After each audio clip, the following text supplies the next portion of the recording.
శ్రీమద్ భగవద్గీత. సహజంగా మనిషి మాట కట్ట పాట ఆకర్షిస్తుంది.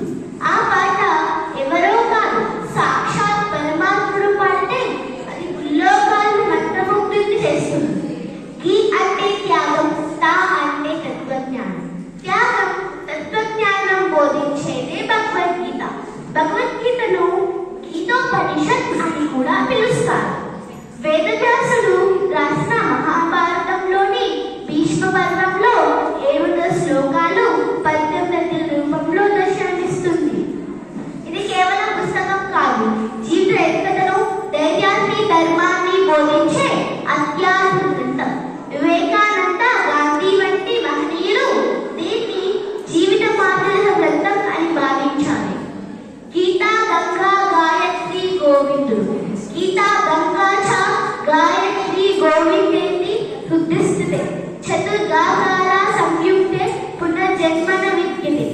ఎవరైతే ఈ 4 గాకారాలను గీతా గంగా గాయత్రి గోవిందుడు తమ హృదయంలో స్థిరంగా నిలుపుకుంటారో వారికి పునర్జన్మ ఉండదు.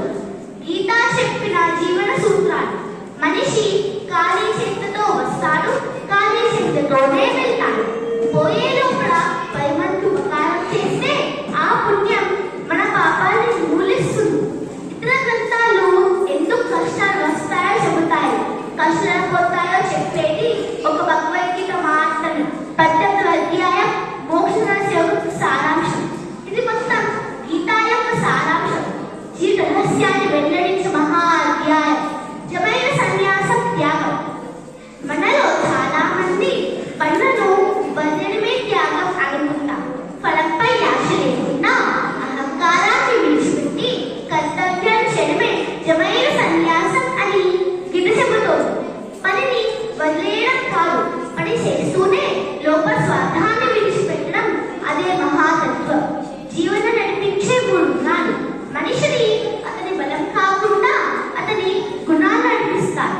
సత్వగుణం జ్ఞానం, ప్రశాంతం. రజోగుణం అంటే ఆశలు, ఉద్రేకం. తమోగుణం అనగా అజ్ఞానం, అలసత్వం. ఎటువైపు మనం సాగుతామో మన జీవితం అదే దిశలో పయనిస్తుంది. కర్తవ్యమే ధర్మం. గీత చెప్పిన అత్యంత శక్తివంతమైన మాట.